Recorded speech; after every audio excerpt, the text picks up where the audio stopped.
The light through the small, high window is the color of unpolished stone, thin and gray, and not yet decided about the day ahead of it. Somewhere beyond the wall, a rooster has already made up its mind that morning has arrived, and it isn't waiting for anyone's agreement. You don't know it yet, but you've just woken up inside a question historians still haven't settled. The morning ahead of you has a date attached to it, one that has been written down, copied by hand, translated, doubted, revised, and argued over for nearly 2,000 years.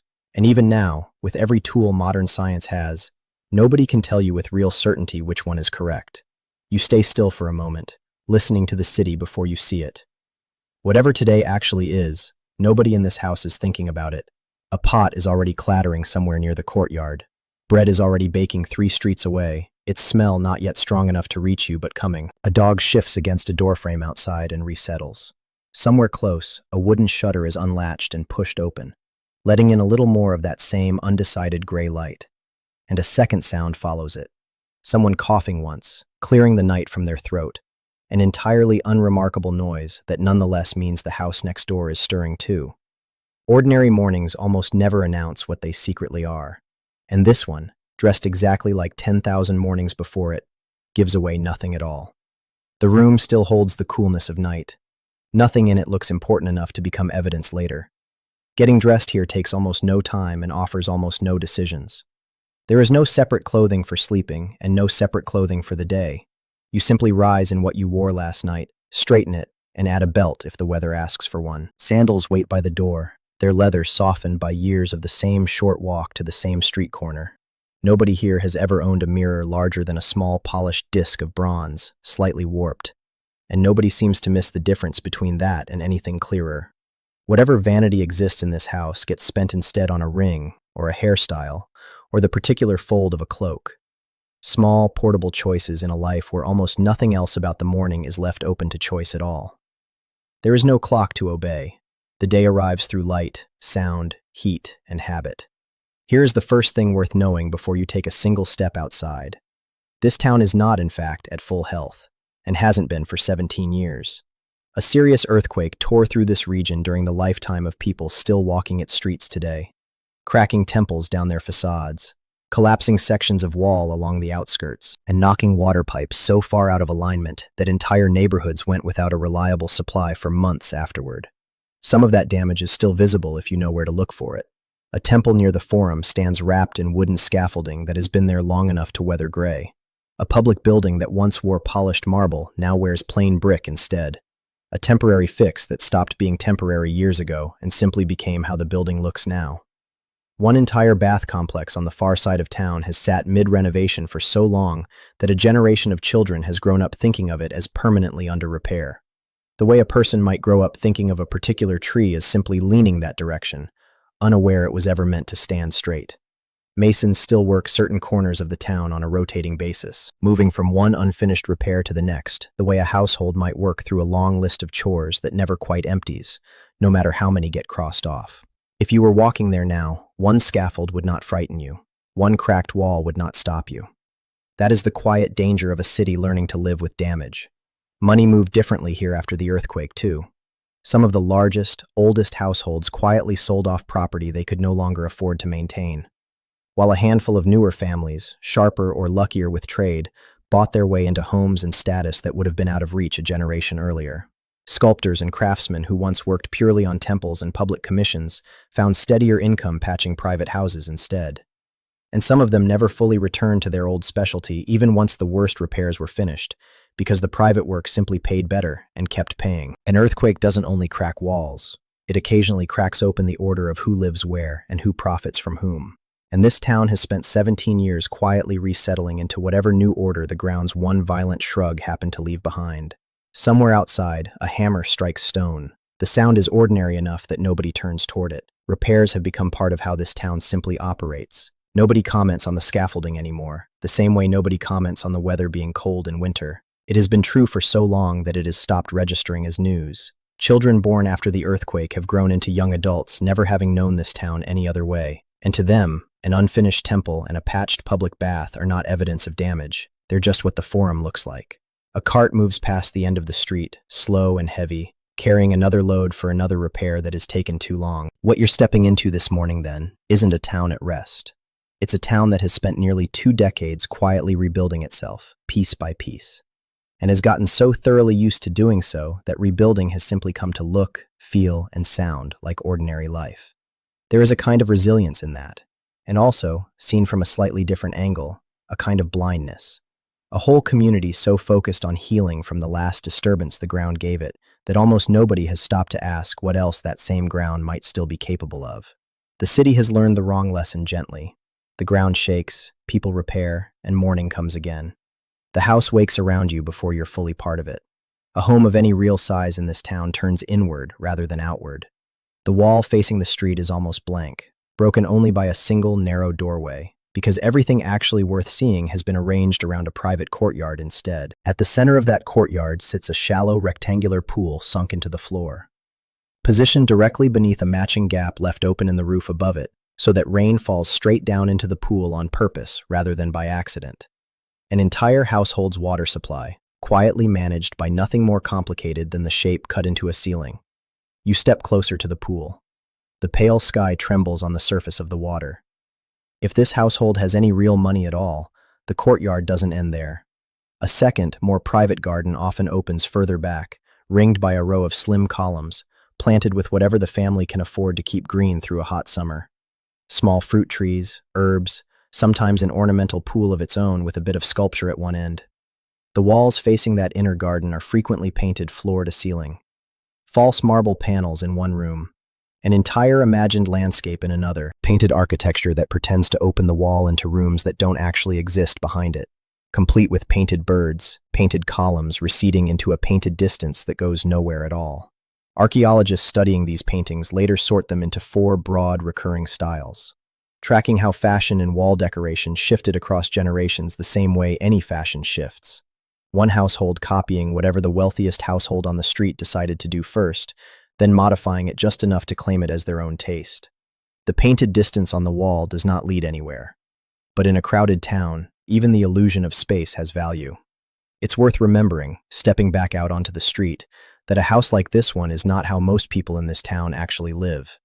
Above nearly every shopfront you'll pass this morning, a family is waking up in 1 or 2 cramped rooms reached by a steep wooden stair. No atrium, no private pool, no painted garden. Just shared walls, a small window, and whatever furniture fits. A ropemaker's family lives above the ropemaker's own workshop.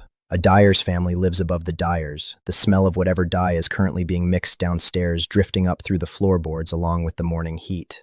The grand houses with their courtyards and columns get excavated first and photographed most, simply because they survive best and impress visitors more. But the ordinary apartment over an ordinary shop was always where most of this town actually spent its nights. Packed closer together, sleeping lighter, waking to someone else's rooster because they can't afford one of their own. From the courtyard, the city can look elegant. From above the shop fronts, it is tighter, warmer, louder, and harder to photograph beautifully. Near the courtyard pool of the finer house, tucked into a shrine barely larger than a cupboard, small painted figures of the household gods stand watch over the morning's routines. Someone pauses there for a moment on the way past, murmuring a few words too quiet and too habitual to really call a prayer, though that's exactly what it is. A ritual worn so smooth by repetition that it no longer feels like ritual to the person performing it. The same way brushing a hand along a familiar railing stops feeling like touching something and starts feeling like simply moving through a room. A household slave crosses the courtyard now with an armful of linen, barefoot, moving with the particular unhurried efficiency of someone who has done this exact walk at this exact hour every day for years. In a corner near the entrance, a boy no older than 7 or 8 sits with a wax tablet and a stylus, tracing the same handful of letters over and over under the half-attention of an older relative. The earliest and least glamorous stage of an education that, for a boy like him, may never go much further than this. Enough letters to read a contract, enough numbers to check a tally, and no more than that. The stylus makes a small, dry sound against the wax. The linen shifts in someone's arms. The prayer ends almost as quietly as it began. Out through the narrow doorway, the street asks something of you immediately that no modern sidewalk ever has. Raised stone blocks cross the road at intervals, spaced with gaps just wide enough apart for a cart's wheels to pass through on either side without ever touching them. These stepping stones exist for a very practical reason. The street beneath them doubles as an open drainage channel, carrying off rainwater and the daily runoff of a few thousand households toward lower ground. And nobody heading toward the bakery this morning has any intention of wading through it in sandals. You cross from stone to stone the way everyone here has learned to without thinking, weight shifting forward and back in a rhythm as automatic as reaching for a door handle used 10,000 times before. Deep ruts worn into the stone paving on either side of the stepping stones mark where cartwheels have passed this exact spot for generations. A kind of accidental record of traffic more precise than any written count could ever be. One step, balance, another step. The street teaches you its rules before it lets you pass. It's a small, strange thing to notice, once you actually notice it. An entire town quietly engineered around water it can neither fully predict nor fully control. The same water pushed uphill through a long chain of pipe and channel from hills outside the walls, arriving finally at a stone fountain on the corner where a woman is filling a clay jug right now, balancing its full weight against one hip without seeming to register the effort at all. She's done this every morning of her adult life. Her body has stopped keeping score. Water strikes the basin again and again. Around it, people trade small pieces of the morning. Before you even reach the bakery, you pass something far more human than any building in this town. The walls themselves, covered edge to edge in writing that was never meant to survive 2,000 years, and somehow has anyway. You slow down. The plaster is not silent. This, more than any temple or fountain, is the most alive sound the town makes. And it isn't spoken aloud by anyone. It's written, silently, by hands that assumed nobody beyond their own neighbors would ever read it. The closer you look, the less the city feels ancient. It feels busy, opinionated, impatient, and full of people trying to be noticed. Painted notices, larger and more formal than everything around them, announce which local candidate deserves support in the coming election. Occasionally signed by an entire trade, a guild of fruit sellers here, an association of bakers there. Ordinary tradespeople putting their names and their reputations publicly behind a man they want to see win a minor civic office. Beneath and around these official-looking endorsements, rougher and smaller marks cover almost every remaining stretch of free wall. Someone has scratched out a complaint about a cloak that vanished during a visit to the baths, offering a modest reward for its safe return. Irritated enough 2,000 years ago that the irritation has outlived the thief, the cloak, and everyone else involved by an almost unreasonable margin. A stolen cloak is not a grand historical event, but here, somehow, irritation itself has survived. Further along, a local gladiator's name appears twice within a few paces of each other, each time followed by a short, admiring line calling him something like the pride of the girls who came to watch him fight. The exact texture of celebrity worship, scratched in stone by fans who never expected their enthusiasm to outlive the man himself, let alone his entire civilization. Near a doorway low enough for a child to have reached comfortably, a row of uneven, half-formed letters repeats the same few characters of the alphabet over and over. Clearly a young hand, still learning to hold whatever sharp tool made the marks.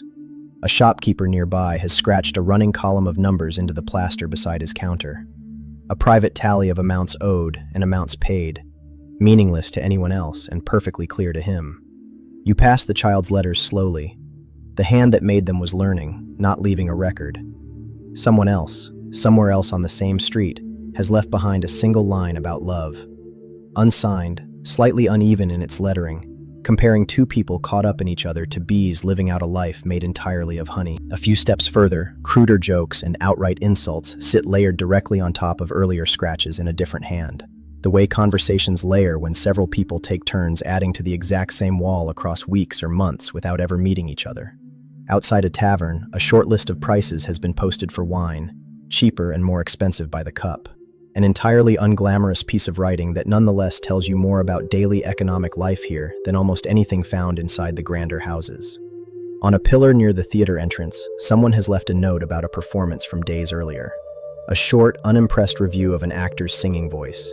Proof that complaining about entertainment is not, in fact, a modern invention. The wall holds love, money, politics, annoyance, boredom, and jokes all at once. It is not a monument. It is a conversation that never got erased. None of this was written with you in mind, or with any future reader in mind at all. That's precisely what separates it from every carved civic inscription and formal dedication this same town also has standing in its forum. Monuments are written for people who haven't been born yet, polished and considered and built to last on purpose. This wall writing was written for right now, by people utterly convinced that their right now would simply keep extending itself forward, the way every single one of their mornings always had before. You walk on, but now every blank wall looks temporary. The bakery has already been open for hours by the time you reach it, and you can smell it before you can see the doorway. The particular warmth of an oven that's been burning steadily since well before sunrise. Built from stacked stone shaped like a low beehive, its floor swept clean between batches with a length of wet cloth tied to the end of a long pole. Outside, a stone mill shaped like an hourglass, pinched tight in the middle, turns in slow, patient circles. A donkey walking the same worn groove around it that it walks every single morning of its working life. Grinding grain down into the flour that will become someone's lunch a few hours from now. Larger households and commercial bakeries sometimes run several of these mills side by side. A small, deafening row of grinding stone that neighbors have simply learned to talk over. The mill turns. Hooves press into dust. The smell of bread grows warmer as you approach. This town keeps more than 30 bakeries running at once, tucked into nearly every district. And centuries later, archaeologists working through the ruins would find several ovens still holding loaves inside them. Bread that had been set to bake on a morning very much like this one, and simply never made it back out again. Some of what's cooling on a wooden rack by this particular door has already been scored across the top into wedge-shaped portions before it was even sold. A small, practical kindness built directly into the shape of the loaf. So a household without a knife close at hand can simply snap off a piece by hand at the table. A baker's stamp is often pressed into the crust too. A small mark of identification, not unlike a signature, proof of whose oven a given loaf came from should anyone ever need to know. Someone reaches for a loaf and breaks it without looking down. The morning is already moving faster than the people inside it can notice. A little further along the same street, a very different smell reaches you. Sharp and unmistakably unpleasant, drifting from a workshop where large stone basins are set into the floor in a row. This is where the town's wool gets cleaned, treated, and pressed. And the process depends on a resource nobody here considers embarrassing in the slightest. Workers stand knee-deep in these basins, treading cloth soaked in a mixture that includes stale urine. Collected in jars kept at street corners throughout the town specifically for this purpose, because the ammonia inside it works remarkably well as a cleaning agent for wool. It's an entire small industry running on something so ordinary that nobody blinks at the collection jars sitting openly by the roadside. What smells startling to you is simply Tuesday to everyone treading cloth in that basin right now. You almost want to step away. The workers do not. The work continues because the city needs clean wool more than it needs the street to smell pleasant. Stranger still, and considerably more valuable, is a smell drifting up from a walled yard closer to the edge of town, where rows of shallow basins hold fish left to ferment slowly in salt under the open sun for weeks at a time. This is how the town makes one of its most famous exports, a thin, intensely flavored sauce made from fermented fish. So prized across the wider Roman world that one local producer has built an entire fortune on it, wealthy enough to decorate the floor of his own house with small mosaic scenes advertising his product by name, the ancient equivalent of stamping a logo into the entrance of your own home. Jars of it, sealed and labeled, will travel from this yard onto ships and out across the Mediterranean long after this particular batch has finished curing, carrying the taste of this exact town and this exact smell to tables in cities most people here will never personally see. Salt, heat, fish, money. A smell a stranger might avoid becomes one of the town's signatures. Back toward more familiar comforts, a counter juts directly out from the front wall of another building, its stone surface embedded with a row of large clay jars sunk down to their necks, each one holding something different. Wine in one, a thick stewed vegetable dish in the next. Sometimes a bit of meat further down the row. All of it kept warm and within easy reach for anyone who wants a hot meal without the trouble of cooking one at home. The counter itself bends in an L shape around the corner of the building, painted in bright colors meant to catch the eye of anyone passing. A design so effective at its one job that variations of it show up on street corners throughout the entire town. This town has dozens of these counters scattered through it, clustered thickest around its busiest intersections. And in one such counter, excavated long after this morning has ended, traces of duck, fish, snails, and beans would still be identifiable inside the jars themselves. The literal last ingredients it ever served, preserved by accident well enough to name almost 2,000 years later. A man leans against the stone right now, exchanging a small coin for a bowl of something warm, eating standing up with one elbow braced against a counter worn faintly smooth by generations of elbows resting in that exact same spot before his. The counter is warm under his hand, Behind him, the city keeps passing in both directions. The public baths, a short walk from here, already draw a steady trickle of visitors this early. Some washing before the day's work begins. Most of them there simply for the company as much as the water. Underneath the floor of the hottest room, a hollow space threaded through with short brick pillars lets hot air drawn from a furnace circulate freely beneath the tiles, warming the entire room from below rather than above. Engineering effective enough that bathers occasionally need wooden sandals just to keep their bare feet safe from a floor that's grown almost too warm to stand on directly. Bathing here isn't a private errand tucked away from public life. It's closer to a genuine social institution. And the sound spilling out through the entrance as you pass is unmistakably a small, cheerful crowd enjoying exactly that. Steam hangs near the doorway. Voices echo against warm walls. Even before you enter, you can tell this is not only a place to wash. The forum just beyond it is already busy in the particular way a public square gets busy before real midday heat sets in. Temples lining one end and catching the day's early light directly on their columns. A row of covered market stalls running along one side. Official notices posted near the buildings where this town's actual government business gets conducted, most of it out in full public view. Not far off, in a quieter side street, a smaller temple decorated in a noticeably different style honors gods from far outside the usual Roman pantheon. An imported Egyptian cult with its own dedicated priesthood and its own richly painted scenes of a river and a goddess most visitors here would never have encountered before arriving in this unusually well-connected port town. The square feels wider than the streets. Here people do not only pass through, they appear. Near the forum, two theaters sit close enough together to share a single entrance plaza, a large open-air one built into a natural slope of ground for full plays and public gatherings, and a smaller, roofed one beside it built specifically for music and poetry recitals, where the sound stays close and warm rather than scattering into open sky. Past both of them sits the amphitheater, one of the oldest of its exact kind built anywhere in the Roman world. Its oval bowl of stone seating large enough to hold more people at once than this entire town is thought to actually contain. Roughly 20 years before this particular morning, a violent brawl broke out inside it between local residents and a crowd of visitors from a rival nearby town.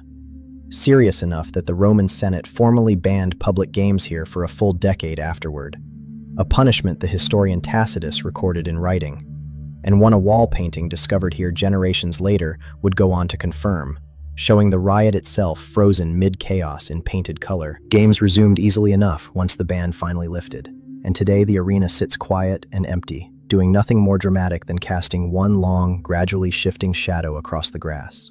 A place built for shouting is silent now. The silence does not feel peaceful so much as paused. By midday, the market spreading out near the forum fills with produce carried in from the surrounding countryside. Land so unusually fertile that this entire region built much of its wealth on the soil alone. Baskets sit stacked with fruit at oddly specific stages of ripeness. Someone nearby stirs a wide vat of freshly crushed grape pulp, the air turning faintly sweet with a scent that will eventually, months from now, become wine sold from jars exactly like the ones built into that thermopolium counter you passed earlier. Stored for now in tall clay amphorae leaned at an angle against a shaded wall, waiting for a seller. It's this exact kind of detail, fruit, harvest timing, produce that shouldn't technically be ripe yet, depending on which month this actually is, that will end up mattering enormously to people who haven't been born yet and won't exist for almost 2,000 years. A grape rolls loose across a table. Nobody bends for it quickly. Nobody here knows fruit can become evidence. Because here is the part that has nothing to do with anything you can currently see or smell, and everything to do with what nobody standing in this forum today has any conceivable way of knowing. The market keeps moving while the future waits inside its smallest details. For most of the last 2,000 years, everyone simply accepted a single date for the disaster that brings this town's ordinary life to an end, the 24th of August. That date comes from a letter written by a young man named Pliny, composed roughly 25 years after he personally watched the eruption unfold from across the bay, later sent to a friend who happened to be a working historian. It remains the closest thing history has to a genuine eyewitness account of what happens next. And for centuries, the specific date written inside it was simply treated as settled fact, copied from textbook to textbook without much argument. Across the forum, someone laughs at something you cannot hear. The day continues as if a date could never become a mystery. There's a complication buried in that acceptance, though, one that has nothing to do with archaeology at all. The original letter no longer exists. What survives are copies of copies, hand-transcribed across many centuries, mostly by monks working long after the Roman Empire itself had ended, translating a calendar system and a set of month names that occasionally confused even careful, well-meaning scribes. A single miscopied letter, a single month name swapped for one that looked similar on the page, and an entire disaster quietly shifts by weeks, without anyone alive at the time having any way to notice the error had even happened. A scribe's hand, centuries later, can move a Roman morning from one season into another. Then, in 2018, archaeologists working through this same town uncovered a short line of writing scratched in charcoal on a wall that was clearly mid-renovation at the time, dated to the 17th of October. Charcoal fades quickly, the early reasoning went. So a casual note like that one couldn't possibly have survived very long before the eruption sealed it permanently in place. Which would mean the disaster itself must have actually happened sometime after mid-October, nearly 2 full months later than everyone had always assumed. Combined with unripe fruit found on site, evidence of a very recent grape harvest, a coin that appeared to have been minted only shortly before the disaster, and unusually heavy clothing discovered on several of the victims, the October theory gathered real, serious momentum almost overnight. Museum placards were updated, documentaries were recut. For a little while, it genuinely looked like the textbooks themselves would need rewriting. A charcoal line on a wall, small enough to miss, large enough to disturb an old certainty. Then further testing complicated the entire argument all over again. Charcoal marks like that one, later experiments showed, could actually last considerably longer than anyone had first assumed. Well over a year under the right conditions. Which meant the note scratched onto that wall might have been written long before the eruption after all. Telling researchers nothing certain about which season it actually was. One large multi-year research collaboration, drawing together volcanologists, archaeologists, and historians, eventually proposed a kind of compromise window sometime in late October. A date that tried to honor both the fruit and the fading original letter at once. Then, more recently still, the site's own archaeological authority walked the October theory back almost entirely, pointing to newly re-examined translation errors buried in the old manuscript copies, and now states plainly, in its own official materials, that any date besides the traditional August the 24th amounts to little more than invention. So the honest answer, standing quietly in the middle of this very ordinary morning, is that nobody currently knows for certain which season this actually is. 2,000 years of letters, charcoal, unripe fruit, coin hoards, and careful argument, and the single most basic fact about this particular day, simply what time of year it is, remains, as of the writing of this sentence, genuinely unresolved. And still, the fountain runs. The bread sells. The mountain does not move. The mountain rising quietly behind all of this, green and gently sloped, covered in the very same vineyards that fed this morning's grape harvest, has no name in local memory for what it actually is. From the street, it does not look like a threat.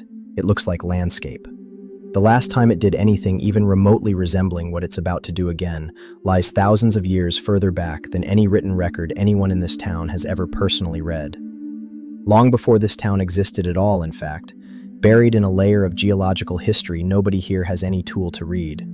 A Greek geographer, writing a few decades before this particular morning, did note in passing that the rock near its summit looked scorched, as though fire had once moved through it long ago, and wondered aloud whether the soil's remarkable fertility might somehow be connected to something happening underneath. But one curious observation buried inside one scholar's larger writings rarely changes how an entire town understands the ground it farms, builds houses on, and raises children beside. To everyone actually living here, this is simply a mountain. A good one, if anything. The kind that consistently grows excellent grapes and asks very little in return. You look at it the way they might have looked at it. Not with fear, with recognition. The tremors haven't helped anyone notice the truth either, mostly because there have been so many of them for so long that they've long since stopped registering as warnings of anything at all. This entire region shakes occasionally, and always has, for as long as anyone currently alive can personally remember, woven closely enough into ordinary daily life that the same young man who will later write the only surviving eyewitness account of what happens next specifically mentions, almost as a passing aside rather than a significant detail, that small tremors in the days immediately beforehand weren't considered especially alarming by anyone nearby. Simply the kind of thing this particular stretch of ground does from time to time. Filed away under weather rather than under warning. Cups have rattled on shelves before without anything following. Cracks have appeared in walls before and simply gotten patched, one more line added to the masons' already long list. A well on the edge of town is said to be running a little lower than usual this season, though nobody connects it to anything beyond an unremarkable dry spell, the kind every farmer here has weathered before without needing an explanation more complicated than the weather itself. Somewhere, a cup probably rattles. Someone steadies it. Then the conversation continues. 17 years of steady, patient rebuilding after one serious earthquake has taught this town a genuine lesson. It just happens to be the wrong one. It has taught an entire community, gradually and without anyone quite deciding to learn it, that the ground shakes, that buildings crack and get repaired, and that ordinary life simply continues on afterward regardless.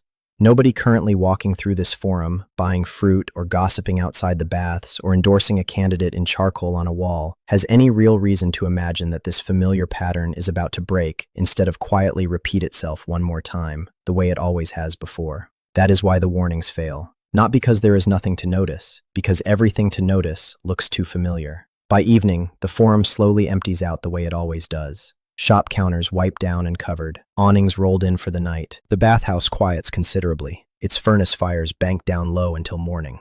Small clay lamps are lit one by one in the houses lining your street, burning oil that will need refilling again well before dawn arrives.